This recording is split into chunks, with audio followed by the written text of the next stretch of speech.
इसी क्लास 12 का सिलेबस पे डिस्कशन करेंगे, मैथ का सिलेबस पे। ठीक है, क्या जैसे कि पिछले 2 साल में जो आईएससी का सिलेबस था, कुछ उसमें से उसको हटा दिया गया था, रिड्यूस कर दिया गया था। लेकिन इस साल ऐसा क्या हुआ है कि उसमें कुछ और ऐड कर दिया गया जो रिड्यूस कर दिया गया था। ठीक है, तो उस पर हम लोग फोकस करेंगे और तुम लोग भी फोकस बहुत अच्छा से करना। तो स्वागत है आप सभी का मेरा यूट्यूब चैनल ज़ीरो में।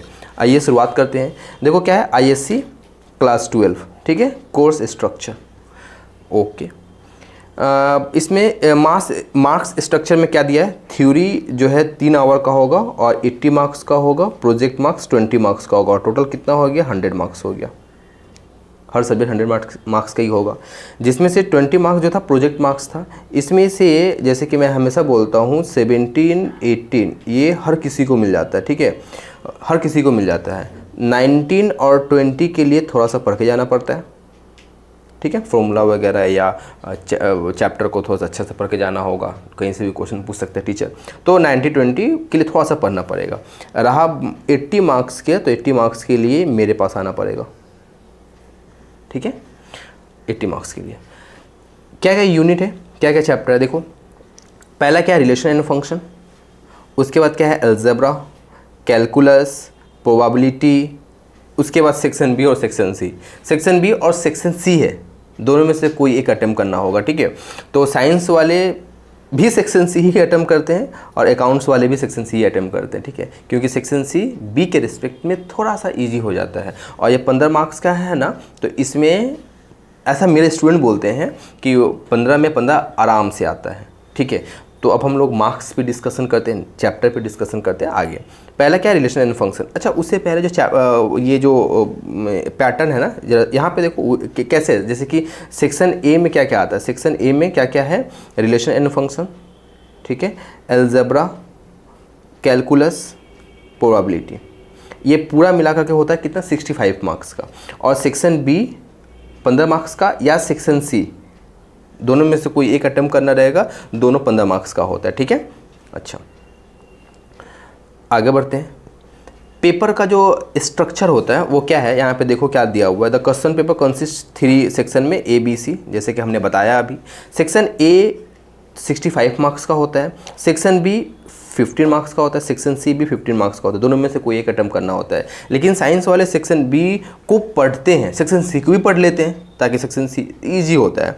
तो सेक्शन बी पढ़ते हैं क्योंकि इंजीनियरिंग वगैरह देना रहता है, तो उसमें वो अप्लाई होता है। ठीक है, अच्छा इसमें से क्या है ना कि सेक्शन ए में 65 मार्क्स का है। इसमें देखो एक वर्ड यूज किया है, 2 क्वेश्चन ऑफ 2 मार्क्स इज, इसमें क्या बोला, internal choice has been provided in 2 question of 2 marks. मतलब क्या बोला, मान लो कोई क्वेश्चन है, कोई एक क्वेश्चन है। ठीक है, क्वेश्चन में जैसे कि मान लो कि इंटीग्रेशन बोल दिया करने के लिए साइन इनवर्स एक्स का, एक्स साइन इनवर्स एक्स का। ठीक है, ये इंटीग्रेशन करने के लिए बोल दिया। और नीचे में ऐसा डबल डेरिवेटिव दे दे कोई एक चीज़, जैसे y इज इक्वल्स टू, जैसे ऐसे भी मान लेते हैं, मान लो एक्स स्क्वायर, तो डबल डेरिवेटिव निकालो इसका। ठीक है, तो 2 क्वेश्चन दे दिया ना, तो दोनों में से कोई एक करना रहेगा। एक क्वेश्चन में और में 2 क्वेश्चन में कोई एक अटेम्प्ट करना रहेगा, इसीलिए यहाँ पे वर्ड यूज किया internal choice has been provided in 2 question. वैसे ही यहाँ पे क्या बोला है, 2 क्वेश्चन ऑफ 4 मार्क्स, 4 मार्क्स का 2 क्वेश्चन होगा, हर क्वेश्चन में 2 क्वेश्चन होगा, कोई एक अटेम्प्ट करना होगा। ये जो मैंने अभी बताया ये वाला, ये इस तरह से। ठीक है, ठीक है, उसी तरह से 6 मार्क्स का है, 6 मार्क्स में 2 क्वेश्चन होगा, 2 क्वेश्चन, वही सेम प्रोसेस है। आगे बढ़ते हैं। पहला चैप्टर क्या है, relation and function. Relation and function, relation and function. Relation देखो, relation as relation on set A, फिर क्या है, कितने तरह, मतलब कितने तरह के होते हैं, identity relation, empty relation, universe relation, type of relation, reflexive, symmetric and transitive. ये तीनों मिलकर क्या कहलाता है, ये इक्विवेलेंस रिलेशन। ठीक है, इसका मेरा वीडियो ऑलरेडी है, यूट्यूब पे अवेलेबल है, तो जा करके वहाँ से देख सकते हो। देख लो, रिलेशन एंड फंक्शन पार्ट 1 में ही तुमको मिल जाएगा, जो मैंने बताया वो पार्ट 1 में मिल जाएगा। ठीक है, उसके बाद फंक्शन के बारे में बात किया है, as special relation concept of writing y is function of x। मतलब बेसिकली बात कर रहा है कॉन्सेप्ट, फंक्शन का डेफिनेशन के बारे में बात कर रहे हैं, ये फंक्शन का डेफिनेशन है। उसके बाद फंक्शन के टाइप क्या क्या है, 1 to 1, मेनी 1 और इनटू ऑन टू। ठीक है, बेसिकली 1 to 1 और ऑन टू पे फोकस करना। ठीक है, इंजेक्टिव, सर्जेक्टिव और दोनों मिलके बाइजेक्टिव, इस पे ही क्वेश्चन बनता है, ठीक है। उसके बाद क्या है, रियल वैल्यूड फंक्शन जिसका डोमेन रियल होता है वो रियल वैल्यूड फंक्शन हो जाता है, ठीक है। तो domain and range of function, condition of invertibility, ये इंपॉर्टेंट है, यहाँ से क्वेश्चन बनता है, ठीक है। उसका देखो कंपोजिट फंक्शन, ये नहीं था अभी, इस साल ऐड किया है composite function and invertible function. Invertible function ये कंडीशन ऑफ इन्वर्टिबिलिटी, वहीं से तुमको इन्वर्टिबल फंक्शन मिल जाएगा। उसके बाद क्या है, बाइनरी ऑपरेशन। अच्छा ये क्या हुआ ना कि मैं बाइनरी ऑपरेशन मैं अपने वीडियो में नहीं बनाया हूँ, ठीक है। ये जो मेरा वीडियो अवेलेबल है, ये जो प्लेलिस्ट में जाओगे तुमको relation function part 1, part 2 and question इनसे मिल जाएगा। तो इस पर सब मिलेगा सिलेबस में, लेकिन मैं ना बाइनरी ऑपरेशन नहीं पढ़ाया था, ठीक है। तो मैं इसको अलग से एक वीडियो बना करके प्रोवाइड कर दूंगा आप लोगों तक, ठीक है। तो ये था अभी तक रिलेशन एंड फंक्शन। कितने मार्क्स का, 8 मार्क्स का है ना। मेरे स्टूडेंट बोलते हैं कि यहाँ से 8 में 8 आता है, लाते भी हैं, ठीक है। तो रिलेशन एंड फंक्शन में 8 मार्क्स पूरा मिल जाता है। आगे बढ़ते हैं। आगे क्या है, इन्वर्स ट्रिगोनोमेट्रिक फंक्शन। क्लास 11 में ट्रिगोनोमेट्री पढ़े हो, उसका इन्वर्स यहाँ पे पढ़ना है, ठीक है। वहाँ जो डोमेन रेंज था, यहाँ भी डोमेन रेंज वही है। तो क्या है, पहला डेफिनेशन इन्वर्स ट्रिगोनोमेट्रिक फंक्शन का, उसका domain, range, principal valued, branch, ये भी मेरा वीडियो अवेलेबल है मेरे चैनल पे, जाओगे जीरो चैनल पे, वहाँ पे तुमको मिल जाएगा इन्वर्स ट्रिगोनोमेट्रिक फंक्शन का पार्ट 1 पे ये जो मैंने दाग मारा और ग्राफ, ये मेरा पार्ट 1 वाले वीडियो मिल जाएगा, ठीक है। और उसके बाद क्या, elementary property of inverse trigonometric function formula, ये फॉर्मूला के ऊपर है, फॉर्मूला के ऊपर क्वेश्चन बनेगा और वो दोनों अवेलेबल। इसके ऊपर अभी और वीडियो आना बाकी है क्वेश्चन आंसर का, तो आप लोग अपडेट रहो, ठीक है। वहाँ से क्वेश्चन आंसर मिल जाएगा इसका। इन्वर्स ट्रिगोनोमेट्रिक फंक्शन, ये रिलेशन एंड फंक्शन और इन्वर्स ट्रिगोनोमेट्रिक फंक्शन मिला करके 8 मार्क्स होता है, और जैसे कि मैंने बताया 8 में 8 आसानी से आ जाता है। चलो अलजेब्रा कितने मार्क्स का है, 10 मार्क्स का। फिर से वही बात, मेरे स्टूडेंट बोलते हैं ये भी बहुत ही आसान पोर्शन है, इसमें भी 10 में 10 आ जाता है, आसानी से आ जाता है, अच्छा से पढ़ोगे, ठीक है। तो क्या है, पहला है मैट्रिसेस। तो क्या है यहाँ पे क्या पढ़ना है, इसमें कॉन्सेप्ट कि क्या है मैट्रिसेस, क्या है टाइप, ये उसमें पढ़ना है। उसके बाद क्या है, ऑपरेशन ऑन मैट्रिसेस कि एडिशन, मल्टीप्लिकेशन, ये तुमको पढ़ना है वहाँ से। और वैसे भी ICSE क्लास 10 में तुम लोग पढ़ चुके होगे, ये तुमको क्लास 10 से ही कवर हो जाएगा। उसके बाद क्या है, non commutative multiplication of matrices and existence of non zero matrices whose product is the zero matrices, restrict to square matrices order up to 3 तक ही तुम लोग को पढ़ना है यहाँ तक, ठीक है। उसके बाद क्या, concept of elementary row and column operation, ये नहीं था, इस साल ऐड किया है, ठीक है। और ये इन्वर्टिबल मैट्रिसेस जरूर पढ़ना and proof of the uniqueness of inverse, कोई खास टफ नहीं है ये वाला, ठीक है। Its existence here all matrices will have real entries, ये क्वेश्चन जब मैं पढ़ाऊंगा तो बता दूंगा क्या बोलना चाह रहे हैं यहाँ पे। इन्वर्टिबल मैट्रिसेस, देखो मैं यहाँ पे बस सिलेबस पे डिस्कशन कर रहा हूँ, उसको डिटेल में बता नहीं सकते, उसके लिए तो मेरा वीडियो देखना पड़ेगा, है ना। उसके बाद क्या, डिटर्मिनेंट, क्या है determinant of square matrices up to कितना है, मतलब वही बात है, डिटर्मिनेंट का डेफिनेशन, डिटर्मिनेंट का यहाँ पे क्या क्या है, देखो प्रॉपर्टी ऑफ डिटर्मिनेंट में क्या है, माइनर्स, ध्यान से पढ़ना, कोफैक्टर अप्लाई है पढ़ना, and application of determinant in finding the area of A triangle, ये बहुत ही सहज है। उसके बाद क्या, adjoint and inverse of square matrixes, ध्यान से पढ़ना, देखो ये भी इस साल ऐड किया है, आसान है, इंपॉर्टेंट है, आता है क्वेश्चन यहाँ से। फिर क्या, consistency, inconsistency, number of solution of A system of linear equation by example, पिछले साल नहीं था, ऐड किया है, और ये भी आसान है, कोई खास टफ नहीं है। उसके बाद क्या है, addition, subtraction, multiplication of a matrices with scalar multiplication of a 2 zero matrices, ठीक है। उसके बाद क्या है, मार्टिन्स रूल, एक रूल है, एक बार बस पढ़ाएं, जैसे क्लास 6-7 में फॉर्मूला पढ़ते थे उसके बाद क्वेश्चन करते थे, वही है यहाँ पे, ठीक है। क्या है, नोट 1 में, the condition of consistency of equation in 2 and 3 variable using matrices are to be covered और inverse of matrices by elementary operation to be covered, क्या क्या कवर करना है ये तो मैं खैर जब पढ़ाऊँगा तो वहाँ बता दूंगा, ठीक है। अब आता है बहुत ही इंपॉर्टेंट पोर्शन, कैलकुलस, ठीक है। कितने मार्क्स का, 32। और मेरा स्टूडेंट बोलते हैं कि इसमें 32 में 32 नहीं आता है, जल्दी पढ़ना पड़ेगा, इसके लिए काफ़ी पढ़ना पड़ेगा, डिटेल में पढ़ना पड़ेगा, ठीक है। तो आ जाएगा, ऐसा नहीं कि नहीं आएगा, लेकिन थोड़ा सा मेहनत करना पड़ेगा इसमें। पहले क्या, कंटिन्यूटी एंड डिफरेंशिएबिलिटी, ये भी क्लास 11 में पढ़े होगे तुम लोग, बिल्कुल पढ़े होगे। और नहीं पढ़ोगे तो पढ़ा ही देंगे हम, ठीक है। तो वहाँ पे कंटिन्यू, ये क्लास 11 का पोर्शन है, जो पढ़ोगे तो पढ़े होगे, नहीं भी पढ़े होगे तो मैं तो वैसा कवर कर ही दूंगा, ठीक है। उसके बाद क्या, continuity and differentiability, derivative of composite function, chain rule, ये भी पढ़े ही होगे, क्लास 11 में है भी।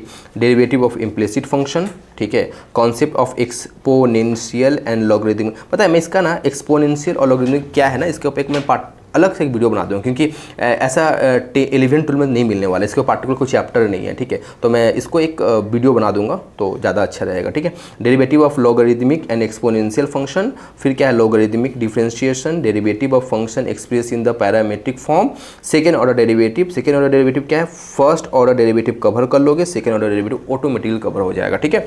उसके बाद क्या, एल हॉस्पिटल, बहुत ही आसान है, उसी में क्या है, Rolle's theorem, Lagrange's mean value theorem, बहुत ही आसान है, जस्ट एक बार रीड कर लोगे तो हो जाएगा, ठीक है। कुछ खास टफ नहीं है, यहाँ से मैं पढ़ाऊंगा तो और जल्दी क्लियर हो जाएगा, ठीक है। फिर क्या, derivative of composite function using chain rule, derivative of determinant to be covered, determinants to be covered, क्या कवर करना है, कवर, ठीक है। तो मैं क्वेश्चन करवाते बता दूंगा, ठीक है। कंटिन्यूटी एंड डिफरेंशिएबिलिटी क्लास 11 के ऊपर है, तो जरा से एक बार देख लेना, देख के लेना, मैं पढ़ाऊंगा, देख लेना वहाँ से वीडियो में। उसके बाद एप्लीकेशन ऑफ डेरिवेटिव, इसमें क्या है, इक्वेशन ऑफ टेंजेंट बहुत ही आसान है, टेंजेंट और नॉर्मल का इक्वेशन। अप्रोक्सीमेशन आसान है, शॉर्ट क्वेश्चन बनता है यहाँ से। रेट मेजर, शॉर्ट क्वेश्चन बनता है यहाँ से। इंक्रीजिंग डिक्रीजिंग, शॉर्ट क्वेश्चन एक 2 नंबर का आता है। मैक्सिमम मिनिमा 2 नंबर का आता है यहाँ से। उसमें क्या है, stationary and turning point, absolute maximum minima, local maximum minima, first derivative test and second derivative test, point of inflection पढ़ना ये जरूरी है। Application problem based on maximum minima, ये थोड़ा सा समझने वाला, ठीक है। एप्लीकेशन ऑफ डेरिवेटिव, आगे बढ़ते हैं। क्या, इंटीग्रल। इंटीग्रल क्या होता है, डेरिवेटिव का ऑपोजिट होता है इंटीग्रल। और यहाँ पे पहले तुमको यही पढ़ना है कि डेफिनेशन क्या है, कैसे रिप्रेजेंट करते हैं, क्या क्या है, वो तुमको फर्स्ट 2 पार्ट में पढ़ना है। और यहाँ पे बाई पार्शियल फ्रैक्शन का integration and by parts, integration by parts, ये थोड़ा सा मतलब इंपॉर्टेंट पोर्शन बन जाता है यहाँ से। इसके अलावा और भी क्या, evolution of a simple integral of the following type of and problem based on them. पहले उसके बाद क्या है, डेफिनिट इंटीग्रल, जैसे definite integral as a limit of a sum, integration में लिमिट लगा देता है तो क्या बन जाता है, वो डेफिनिट इंटीग्रल बन जाता है। और fundamental theorem of calculus without proof, ठीक है। Basic property of definite integral and evolution of a definite integral. Differential equation बहुत ही आसान पोर्शन है। Differential equation, order and degree, formation of differential equation whose general solution is given. Differential equation को कैसे बनाते हैं हम लोग, कैसा उसका इक्वेशन बनता है। Formation of differential equation by eliminating arbitrary constant, ये दूसरा तरीका। Solution of differential equation, solution, variable, separable और होमोजेनियस इक्वेशन, ठीक है। ये थोड़ा थोड़ा कॉन्सेप्ट है, बताते जाऊंगा, क्लियर होता जाएगा, बहुत ही आसान है, टफ नहीं है यहाँ पे। Solve problem of application on growth and decay, short मतलब ज़्यादा बड़ा क्वेश्चन नहीं बनने वाला, इसमें 2 नंबर क्वेश्चन बन सकता है। Solve problem velocity acceleration and distance time, ठीक है। Solve population based problem on application of differential equation, solve problem on application on coordinate geometry, ठीक है। क्या प्रोबेबिलिटी, प्रोबेबिलिटी कितने मार्क्स का है, 8 मार्क्स का है ना। नहीं देखो क्या हुआ ना, एडिटर्स थोड़ा सा गलती हो गया, ठीक है, 13 मार्क्स का है। यहाँ भी देखो थोड़ा सा गलती हो गया इस जगह पे, अलजेब्रा में कहाँ गया, देखो रेशनल फंक्शन में कितने मार्क्स का है, यहाँ देखो 10 मार्क्स का है ना। देखो यहाँ पे कितना लिखा हुआ, 10 मार्क्स लिखा हुआ है ना। और यहाँ पे देखो हम कितना लिखे हैं, 8 नहीं 10, ठीक है 10, ये नहीं होगा, ठीक है, ये नहीं होगा 10 मार्क्स का, और ठीक है। अच्छा तो कहाँ आए हम लोग, प्रोबेबिलिटी में। प्रोबेबिलिटी कितने मार्क्स का हमने बताया, 13 मार्क्स का ना। तो इसमें 13 में 13 आ जाएगा, बिल्कुल आ जाएगा, कुछ टफ नहीं है, ठीक है। क्या है, independent and dependent event condition, पहला है ये तुम बहुत ही आसान है, कुछ टफ नहीं है यहाँ पे। फिर क्या है, law of probability, theorem of total probability, bias theorem, ये थ्योरम टोटल प्रोबेबिलिटी के ऊपर डिपेंड करता है। Theoretically probability distribution function, mean and variance पढ़ लेना, सेक्शन सी में काम आएगा यहाँ से। फिर repeated independent, Bernoulli's trial, Bernoulli distribution, it's mean and variance, ये सब सेक्शन सी में काम आ जाएगा यहाँ से, ठीक है। तो अच्छा से पढ़ लेना, मैं पढ़ा दूंगा। प्रोबेबिलिटी हो गया यहाँ से। उसके बाद आ गया सेक्शन बी। सेक्शन बी में पहला चैप्टर क्या है, वेक्टर। वेक्टर तुम लोग क्लास 11 में फिजिक्स में पढ़े हो, तो कुछ तो कॉन्सेप्ट क्लियर होगा, नहीं भी होगा तो मैं क्लियर कर दूंगा। पहला क्या डेफिनेशन, वही है मैग्नीट्यूड, टाइप, पोजीशन वेक्टर, ध्यान से पढ़ना पोजीशन वेक्टर को, कंपोनेंट्स ऑफ वेक्टर ध्यान से पढ़ना, अप्लीकेशन अप्लाई होता है इसका क्वेश्चन को सॉल्व करने में, वेक्टर इन 2 and 3 डायमेंशन ध्यान से पढ़ना, आई जे के ध्यान से पढ़ना, ऑपरेशन सम बाकी यहाँ से पढ़ोगे तो यहाँ से इसके बाद धीरे धीरे अप्लाई ही सिर्फ है। उसके बाद क्या है देखो, scalar and dot product and it's geometrical significance important है, सेक्शन फॉर्मूला इंपॉर्टेंट है, ट्राइंगल इन ये सब पढ़ोगे ना, ये अप्लाई है यहाँ पर और यही इंपॉर्टेंट है। क्रॉस प्रोडक्ट इंपॉर्टेंट है, it's property, area of triangle, area of parallelogram, collinear factor, ठीक है। उसके बाद क्या, स्केलर ट्रिपल प्रोडक्ट, ये पहले नहीं था अब ऐड किया है, ध्यान रहे अप्लाई है, ये इंपॉर्टेंट है ये वाला बातें, ठीक है। सेक्शन बी में ये था। उसके बाद क्या, 3 डायमेंशन में लाइन एंड एंगल, तो पहला क्या है लाइन, लाइन में क्या है Cartesian vector and equation of a line through 1 and 2 point, ठीक है। Coplanar and skew line important है, पहले नहीं था अब ऐड किया है। Condition for intersection of a 2 line, distance of a point from A line, आसान है, शॉर्टेज डिस्टेंस बिटवीन 2 पॉइंट बहुत ही आसान है।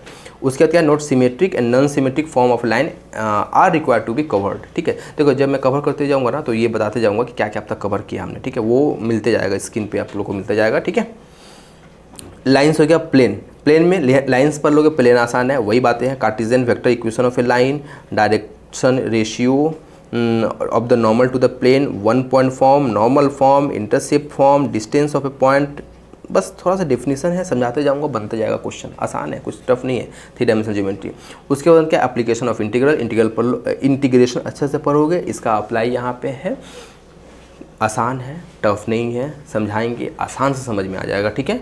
अच्छा सेक्शन सी, देखो ये जो था जैसे कि सेक्शन बी में कितने नंबर का था, 15 नंबर है ना section B, section C 15 marks का है। मैंने बस धड़ल्ले से बोल दिया वेक्टर ये, 3 डायमेंशन ये, एप्लीकेशन ये, बस मैं धड़ल्ले से बोल दिया, कोई भी टीचर से बोल देगा, लेकिन जब मैं पढ़ाऊँगा, जब मैं क्वेश्चन करवाऊँगा ना तो बताऊँगा यहाँ से इतने मार्क्स आता है, क्योंकि मैं डिटेल में वैसे नहीं बता सकता, नहीं बताया सकता मैं वैसे बिल्कुल, ठीक है। तो जैसे कि मान लो एप्लीकेशन ऑफ इंटीग्रेशन, जब मैं क्वेश्चन करवाऊँगा तो बताऊँ हाँ इस टाइप के क्वेश्चन आता है, इसमें इतने मार्क्स का आ सकता है, आता है, क्योंकि पेपर जो बनता है वो जो एग्जामिनर बनाता है वो तो अलग अलग टाइप का बनाता है ना, किसी पोर्शन को में ये जो है ना बोलता है इतने मार्क्स का आएगा, 15 मार्क्स का आएगा, लेकिन 3 चैप्टर है, किसी में से बढ़ा दिया किसी में कम कर दिया, वो तो एग्जामिनर के ऊपर डिपेंड करता है, ठीक है। ये तो सिलेबस दे दिया है, इस सिलेबस के भीतर से क्वेश्चन वो बनाएगा, ठीक है। तो मैं तो बस धड़ल्ले से बोल रहा हूँ, या तुम लोग मैं जो प्रोवाइड करूँगा PDF तुम ही पढ़ोगे, ठीक है, लेकिन कितने मार्क्स का आएगा, कौन सा क्वेश्चन कितने मार्क्स का आता है वो मैं जब बोर्ड पे पढ़ाऊँगा तो बताऊँगा वहाँ से, ठीक है। अब क्या है, application of calculus, section C में 15 मार्क्स का आता है। अक्सर ऐसा बोला जाता है कॉमर्स वाले लोग यूज करते हैं, या जो लोग आर्ट्स में भी मैथ लेते हैं वो लोग यूज करते हैं, लेकिन ये धारणा गलत है। मैं साइंस के स्टूडेंट लोग भी यही यूज करते हैं, चैप्टर सेक्शन सी को आसानी से बनता है यहाँ से, ठीक है। एप्लीकेशन ऑफ कैलकुलस में क्या है, बस ये डेफिनेशन है, कॉस्ट फंक्शन एवरेज, ये सब डेफिनेशन है, ये जस्ट डेफिनेशन है और थोड़ा सा फॉर्मूला है और उस पर क्वेश्चन बनेगा, ठीक है। एप्लीकेशन ऑफ कैलकुलस, आगे बढ़ते हैं। लीनियर रिग्रेशन आसान है, कुछ फॉर्मूला है शुरू में, ठीक है, उसको मैं जब समझाऊंगा तो आसान हो जाएगा। देखो एक नया चीज़ ऐड किया, angle between regression line and property of regression lines, ठीक है। उसके बाद क्या, लीनियर प्रोग्राम बहुत ही आसान है, बस ग्राफ बनाना है, ग्राफ कैसे बनाना है यही जानना है, ठीक है। तो यही है लीनियर प्रोग्रामिंग, लीनियर रिग्रेशन और क्या था, application of calculus, section C, 15 marks खत्म, 15 में 15 आराम से आता है, ठीक है। मैं फिर से ये बात बताऊंगा, जब मैं क्वेश्चन कराऊंगा तो बताऊंगा हाँ ये क्वेश्चन इतने मार्क्स का आ सकता है, इस टाइप का क्वेश्चन, ठीक है। उतना तो एक्सपीरियंस है पढ़ाते पढ़ाते मेरे को, ठीक है। तो यहाँ पे हम लोग ख़त्म करते हैं, आप लोग ज़रूर देखिए सिलेबस, बहुत ही इंपॉर्टेंट चीज़ होता है सिलेबस को देखना। तो मिलते हैं हम लोग नेक्स्ट वीडियो में।